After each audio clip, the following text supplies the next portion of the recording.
The worst things I witnessed in Arkansas prisons. Good rising family. My name is Joe Brown, aka Black Feniks, the owner of HogOn Welding and the founder of HogOn University. I wanted to talk to you this morning about my prison experience. Yesterday was actually my anniversary of being freed 16 years after being incarcerated 10 years from the age of 16 to 26. I was released March the 8th of 2006. And it's just amazing to see how the time flies and how I have changed physically, mentally, spiritually, financially, everything. You just go through different changes. Good rising, family. And I just wanted to share some of the stories. I had a few people ask me just different wild things that happened that, it's so much that happened, but it's certain things that take place you will never forget. We all experience those type of things. So the first thing I want to talk about was my first experience that I got to share this because it kind of blew my mind when I witnessed the way that they behaved. And I wasn't in prison long at this time. No, I take that back. Yes, I wasn't in prison long at this time, but this is what I'm gonna call this. This is when I'm gonna say I first witnessed a transgender, because I'm gonna say I witnessed it in prison before they ever called it that. But it was a male that came to prison, and it kind of put the prison in an uproar, family. I'm not even gonna lie. The day they brought in the new inmate, there was some guys, they started lining up on the windows. We was playing dominoes, and these guys were like, "Oh man, check her out, man, this and this." So at this time, they had just started letting the females work at Burner Unit, because I was at Burner Unit in Grady, Arkansas. And the females was working there, and sometimes, you'll get a nice one coming from the country. You know what I mean? A lot of them country girls was thick. So sometimes, I'm thinking, man, this is a new officer. Let me go check out, Man, family, this was a man inmate. But I gotta tell you that from the first glance, you would have thought it was a female. The only thing he didn't have was breast, but it seems like he had started a hormone or something. You know what I mean? And the walk was like, family, I can't even make this up. If anybody have ever seen those old shows of Tyra Banks, the top model, where she had people come in, they had to do those walks. Man, this guy had a this guy had a walk like he was a top model, family. And listen, when I tell you he put the prison in an uproar, family, he put the prison in a uproar. These guys went insane, and it blew my mind because it was homosexuals in prison. You'll see them, but not like this guy. He was like, to them, I really believe that he was like the next thing to being a woman. You know what I mean? Like, he was literally like the closest thing you could get at a pretty woman at that. Like, wasn't a bad looking guy. You know what I'm saying? So, and then at that time, everybody could wear their hair. I had long hair at the time. Different people was wearing braids and stuff. So, it was mind blowing to see the way that they acted. And I had a friend of mine I love to this day. I'm not going to say his name, but he had did a lot of time, and I believe he ended up doing close to 15 years, 14, 12 years. He did between 12 and 15 years before he was released from prison. I did a decade. So I think he did maybe a few years more than me, or maybe around the same. Yeah, no, I think he did a few years more than me. But close to his end, when he was about to get ready to get out, he ended up getting entangled with this person, you know what I'm saying, with this guy. And he was about to get ready to go home, family, and he got entangled, and he lost his class, and he was 1B status at the time, which means he can go outside the gates, be on the horses, out there in the field, and he lost his good job to be around, to be with this homosexual or transgender, I would say, because that's pretty much what I would say it was. If I had a name then, and this was 96, family, 96, 97, when this happened, somewhere around there. So, you got to think that at that time, even a term wasn't even thought of. But once I think about it now, that was wild. Like, it was wild that my guy, who I never seen do any activities, actually went down a deep hill. He chose the lifestyle right when he got ready to get home. So it blew my mind, and I honestly didn't understand it. You know what I mean? Like, me and a couple more of my friends one time, roll over to his barracks to get him out the bed. He in the bed like they boyfriend and girlfriend for real. Man, what are you doing, man? Get out the bed, bro. What are you doing, man? Man, you just gave up on life or something? You don't want to go home now? We was pushing the family. He broke it, but he made a decision, man. And, people make different decisions. This was a friend of mine, so I'm not going to throw his name out there because I still love him. But, everybody make their decisions, you know what I mean? But I hate that he went that route. You know what I mean? Now, you see him now, he keep him a 5-star woman, so to speak. You know what I mean? But he took that decision. He went that way, you know what I mean? And I wanted to share another story that I thought was ironic that happened that was crazy. And I never forget it because I had a friend of mine that I was incarcerated with, and I'm thinking he's about to get ready to come home. Now, he had to do like 20 years before he was released. And he had a homeboy come in from Fort Smith, Arkansas. I never forget it. And when he came in, he was like, hey, man, one of my little homies just came. We need to pull this coattail, let him know what's going on, so he going to get caught up in this BS and get him out the door. Because the guy didn't have that much time, family. He only had, to do a few years. Like, he didn't have a lot of time. So, he came in kind of, excited to see my guy Scrappy, you know what I mean? Like, man, what's up? So we was kicking and whatever, talking. And, we were just putting them up on the groups, showing them different sets of guys. Like, we sitting there like, yeah, these dudes over here, these are booty dogs, bro. Don't mess with them. Don't take nothing from them. None of that. These guys, all them real gangbangers. That's all they gonna do. These dudes right here just work. That guy right there tell on you. He can tell on everything. He's like the police snitch in the barrel. He gonna, you know what I mean? Like, we giving him the route, Family, I can't even lie. It couldn't have been. It wasn't a week later. I rode on the sign all the time, which just means go to different barracks to network, and at the time, I think at that time it was a lot of cigarette selling wasn't going on because cigarettes were still legal at that time, but weed, other different little contraband, you know what I mean? So you would go to go get some hooch or something like this bear to take it over here, it was things like that.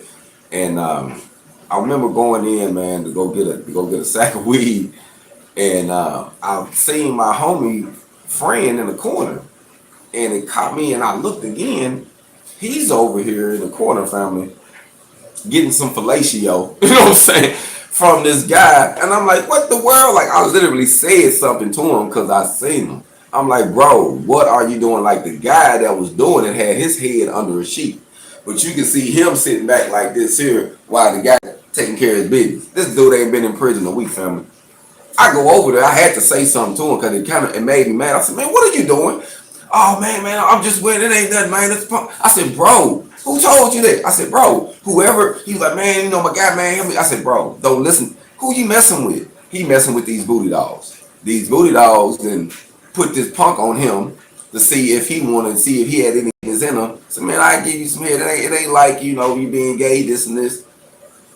Now he in the game. Now they took it to another level. And I said that happened a week. It couldn't have been another week, maybe 2. He didn't have no mustache, family. He didn't have no leg hair. He had completely did a 360. Me and the homie was like, oh man, they didn't get him. We was telling them, but he got out of our barracks and got to doing things that we told him not to do. And it happened. And to me, that was sad because I know in my heart that ain't what he wanted to do. And the end of this story is right before he went home, we was in another unit, and he ended up getting transferred to another unit with me. Well, he ended up going to like the asset or the hole or whatever, where you pretty much do your time in the hole. And I was the barber, so I had to go in and cut people's hair. I hear this dude with this real deep voice calling me by, my nickname, so I know he got to know me. So I'm like, man, who is that? I couldn't catch the voice. So he was like, man, come to sell so and so. So I went up there. It was him doing push-ups, facial hair. I'm talking about did a 360 again. I said, man, what's going on? He was like, man, I'm gonna get ready to get out, man. This and this. I said, all right, I see you, man. Cut my hair, man. Get me ready. So I cut the little homie hair. But it was funny to me to see him change right before he got out. Like, when I tell you he was a female and switched back over to a male. He was buffed and everything. It blew my mind. So to me, that was wild. You know what I mean? And it was ironic because those are situations you see. You know what I mean? And another crazy situation that I have to share was I witnessed a guy get stabbed in the neck with a switchblade. And family, it was like watching a movie. Like, I was looking out the window. I didn't know it was going to happen. I'm staring out the window. It was like they was doing pill call. So you got people coming down, standing in line to get their pills. And this dude that jumped on this guy's brother, messed him up. So he wanted to catch the main guy that was responsible for it. He was a little younger. He had a switchblade or some type of knife. It looked like some type of switchblade. That's what it looked like. And the guy was in the pill call, and this guy literally, like, he didn't even see this coming. Dude seen him and just ran and just got to poking him in the neck, family. I don't know how many times he was poking him straight in the neck. Blood was shooting up like a movie. And he was just holding, he was right here at the infirmary. So the nurses come out, the officers run down, the hallway with the thing in his hand. The nurses grab the guy, put him in there, hold him, his blood gushing everywhere. And I'm standing there looking at it like, I'm just in prison. I ain't been in prison a year yet, fam. Not even 6 months. I wasn't even in prison 6 months when I seen this. I'm like, what in the world? Like, it was a situation where you're like, man, what have I got myself into, family? You know what I mean? And I remember thinking like, man, what have I got myself into? And then another crazy story. And you know what? Arkansas is a lot different because I didn't heard people talk about the West Coast prisons, the East Coast prisons, but and Texas. Texas is actually different than Arkansas too, in a few different ways. But Arkansas, they put everybody together. Like, it's not like they don't really. I think in certain facilities now, I heard that brickies, they're starting to separate because of the gang violence and the people that's been dying and going to the hospital. People been going to the hospital. Like, some people have died getting DP, so to speak, in prison. And it's a different situation, man. And down there now, I believe they're starting to separate the gangs and different. But when I was in, it was no separation. Like, you might be in there around anybody.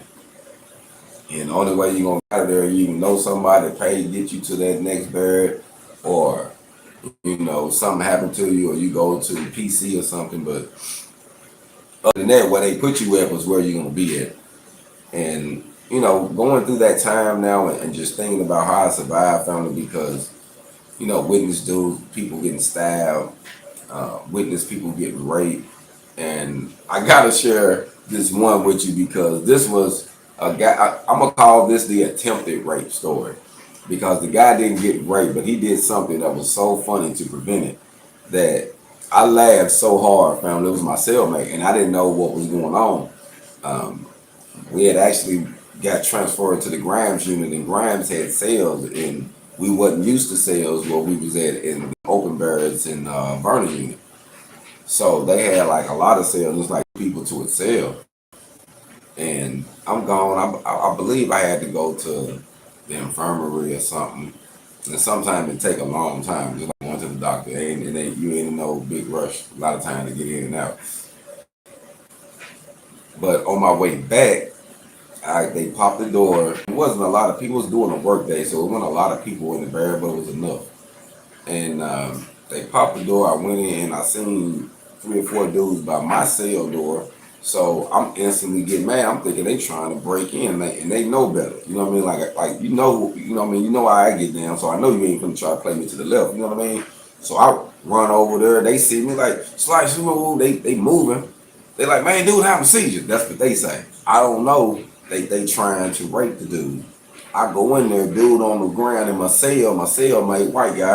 And I forget he from Hot Springs. He was shaking and foaming from the mouth. So they ran out of there and one of them went to go call the officer. Man, dude about to die, this and this. So come to find out, when they ran out, I'm looking at him like, dang, man, you all right, man, you all right? He looked, opened up his eye like and seen it was me, jumped up, locked our cell door, wiped his face. He said, man, them dudes are trying to get me. I said, man, what you do, fake the seizure? The guy faked the seizure, family. It was the most funniest thing I ever seen. But he had to do what he had to do to get himself out of that situation. And like I said, I wasn't around. I walked into it. But that was a funny story. To this day, I was like, man, I can't believe dude did that. But like I say, I seen a lot of gruesome things, a lot of disrespect. You know, like a lot of things happen just from people being disrespectful. You know what I mean? I remember when the movie Face Off came out, they actually had they was premiering it at the prison, so everybody was getting crunk wanting to see it, you know. And I watched a guy get stabbed, almost killed. A guy from Little Rock stabbed a guy from Fort Smith, almost killed him.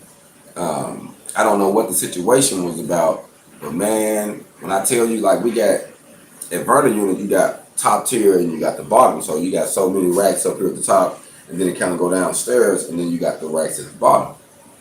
Well, the way this guy, he was trying to run, he was stabbing him in the back. So he's trying to run down the steps, and he missed one and kind of just flew. And there's normally a rack right in front of this, you know, staircase, like, you know, a little back, but he flew, head hit it, caused the situation. Hold up, family. Who is it?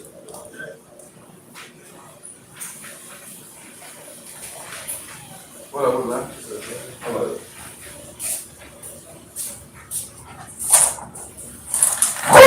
Family, give me a second. I'm gonna have to check right back in.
What up, fam? So, excuse me for the interruption, but I didn't want to stop in the middle of my story. But I had someone call me, had some trouble issues, but I let them know, hey, I'm not a mechanic, bro. But I told him who. I said, hey, I know somebody you can call, though. I know the guy, you know what I mean? And he said, man, I was trying to hit him, and while we was out there, the guy called him, so, you know what I mean, hoping to get that situation taken care of. But some of the stories that and things you experience in prison take you to different moments in life where you tend to reflect and know how blessed and grateful you should be from just surviving that type of situation. And like I say, yesterday was my 16th year, you know what I mean? And I remember getting released at March the 8th of 2006. And it's so ironic because I'm gonna tell you something, family. My daughter was born December the 8th of 2006. That pretty much meant the day I got out, she was conceived. That That was 9 months to the day. It's not that I run it. They said, oh, they were 9 months. It was 9 months to the day when my daughter was born, and it was just outrunning. But I told her that she was playing. Like literally, I planned her. I thought her out of my mind before I got out. And once I got out, I was getting established to make sure that we, started a family. So, it was just outrunning. And she texted me being funny because I know she remember, or maybe her mom said something about it. And she was like, oh, she just texted me like ironically and said, Dad, I'm just sitting here thinking about how I was conceived today. Laugh out loud. And I'm thinking like, yeah, you know what I mean? Because I got out March the 8th and my daughter was born December the 8th. But some of the wildest things in Arkansas prison was the way it was set up. You know what I mean? Like some of the riots that happened.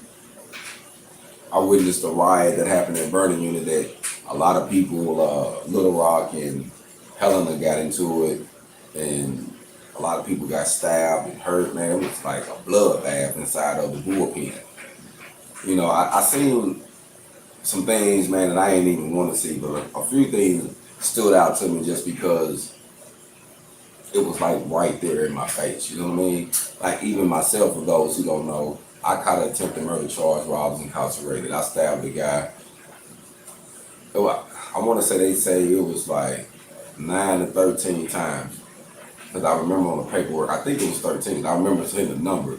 You know what I mean? Like we got into it, and this was me standing up for my manhood. Family, like, this guy, where I'm talking to some more guys about how good I look. One of my guys that came down with me, like, man, who they talk about, listening to him, like, oh, man, I'm finna tell my guy. You know what I mean? Talking about what they gonna do to me, and he already knew I wasn't going. He's like, man, these dudes saying this, so, naturally, I got to approach the situation, but before I do, I made sure I went and got, when he got me a shake, and I said, man, if anything go left field, I'm handling it right there. And when I addressed it, he did. You don't know until you know. So since I didn't literally hear it, I had to see how he, addressed the situation and the way he addressed it and laughed and tried to belittle the situation. I knew he had said it, and then plus some more people had kind of put the stamp on it. So I had to handle that situation right there, but I didn't want to do it where it was in the dark. I actually did it in the middle of the day during chow time. It was during lunchtime when everybody was out, officer was out. I did an example because, I'm coming in, I got 10 years to do. And I remember telling my guy, I said, I got a decade to do, and by no means am I going to leave out of this prison not being who I came in here as. I came in here a man, and I'm going to leave a man. If not, I'm going to be dead. That's the only way, you know what I mean? So I'm going to live by it and die by it. So at that time, it was one of them things where you literally had to stand and die for your manhood, or, have someone violate your behind to maintain, or someone have you washing their boxes and drawers and doing bad and treating you like a crash dummy. Because some crash dummies didn't get great, but they got done crash dummy. And then you got those who, end up paying people, had a little money where folks are paying to get in the box with them, you know what I mean? I know a lot of guys like that was, paying folks to take care of them and keep them from being, something happened to them. Their mama sending so-and-so money every time they send him money to keep the, to keep the bulldogs off of them, you know what I mean? And I even witnessed it to the point where some of them had it so slick, they used to have people come visit them too. They'll check the sister or check out the booty dog. She don't even know that this dude raping her son back there. He keeping on the hush. He said, hey man, I'm protecting you. Boy, hey, it's a wicked game, family. And that's one thing that blew my mind about Arkansas prison, because me coming from the streets at that time, I wasn't aware of the homosexual activities that strong. We had a homosexual that was open in McGee. Everybody knew, what it was. But it wasn't like a whole lot. It wasn't like a whole lot going on. And he had to be messing with somebody, but it wasn't a whole lot talked about going on. But in there, it was like open, and guys was raping, and and I remember, like, family, I remember being woke up one time, and then I heard this noise, and it woke me. I'm listening to it. It's like this dude was like jumping on the rack, ding, ding. I'm like, what in the world? And then I hear this guy. I had the cover on my head, so I ain't even have to look under the cover. the guy, I'm hearing this guy say, slow down, don't do it so rough. I'm like, damn, man. I'm thinking to myself, like, boy, I done messed up. And this is when I left the juvenile prison because I was in Newport and I turned 21 and I done seen all type of stuff. But now this is grown stuff. So I seen this grown dude raping this little, he wasn't raping him, it was his boyfriend. But he was, I guess, going a little too rough on him that night. I was like, boy, where am I at, man? I was at Deramart unit. I never forget. I got transferred to Delta unit. I was close to the house. Mom visited me, and I seen all type of gay stuff over there to be a little unit. I think it only got 8 barracks, so it's like a straight shot. Then you go outside, so it ain't like no real big unit. Then they got the county jail on the other side. You know what I mean? And it was just, it wasn't a real big place, but I swear, man, doing time there is like. It was some hard time there, but I can say I had some fun days. I got a lot I remember that was like stupid funny. But that's also the unit where I learned leather work, where I learned how to do hobby craft. So I picked up a good trade. One of my OGs, Donnell Burks, he taught me the game, and I was able to start making money. And I took that trade to another deal, and you know, it was something that I started doing that really opened up the door for me. That I really didn't think that I was gonna like it, but I like the hustle. And once he showed me, I just took off with it, man. But Arkansas prison is very, very different. And being in there just, it made me very cautious. Like, I can say I feel like it made me desensitized to having empathy or sympathy, because as soon as you gotta, you know, certain people can put you on the line and put you in messed up situations. I have even saved a few people in my vicinity from getting raped, and as soon as they left out of the barrack and got to another barrack, it still happened. You know what I mean? And certain things, man, people just gonna be who they are. People gonna make decisions. But one thing I can say, you know who a person is in there. Like, if you got some messed up things on your mind, you gonna see it. So sometimes you can hide certain things, but it showed who the real ones was. And there was a lot of us real ones there that didn't mess with no homosexual activity, didn't do the BS, just did the time, got better, educated, you know what I mean, got out, you know. So one thing about Arkansas prison that I most definitely would say that was one of my worst experiences was the racism there too. I experienced a situation one time where I got stomped, not only me, but pretty much a whole barracks of different inmates, and pretty much all those was black that they had in there. There wasn't nobody white in there. Just be honest. These whole SWAT riders came in there, family. They put us in zip ties. You got people zip tied behind their back like this. You got their feet zip ties, and they coming through there, man, with these cowboy boots on, just kicking you in the face and the grill. It was terrible. That was one of the terrible experiences I remember thinking and looking at their face and saying, man, I'm gonna catch a charge. If I get out, I'm gonna gun all these folks down. Like, I just, man, it was terrible. It was terrible. And I remember this female captain.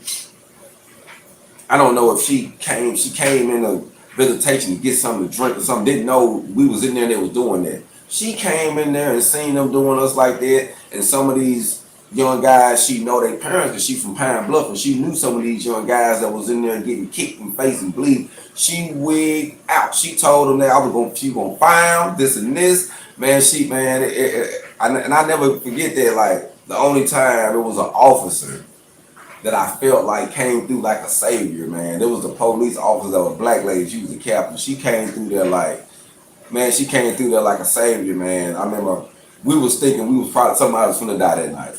Like, they was taking some stuff out on us. I don't know, it was something they always wanted to do.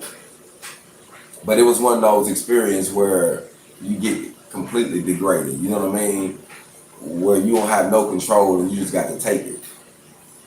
The racism there was rough, you know what I mean? You in Arkansas, you in the South, you know, and people dying, they throwing water on people out there in the fields when they're working and it's real hot, making them go into convulsions, killing people, like, and then getting promotions. You know what I'm saying? I know a sergeant that did it, and he ended up, before he retired, became a warden. You know? Man, that's a different situation, family. it changed me a lot too. You know what I mean? Like I say, it did desensitize me, and I've been working on that. But on certain things, it made me aware. Like as far as being real sharp and direct with my words and how I feel, I don't really bite my tongue or beat around the bush. If I feel a certain way, I feel a certain way, and and I think that is good in ways, and in certain ways, I can see, oh man, some people can think it's a little too aggressive, but in there at that time, that's just what it was. It wasn't like you trying to be tough. You just had to, if something came your way, you was quick to take care of that problem or make sure that y'all had understanding of whatever the situation was. So, that prison experience, man, humbled me, changed me completely. And I can't say that now today when I think back on it 16 years later, I'll be 42 this month, family, on March the 29th.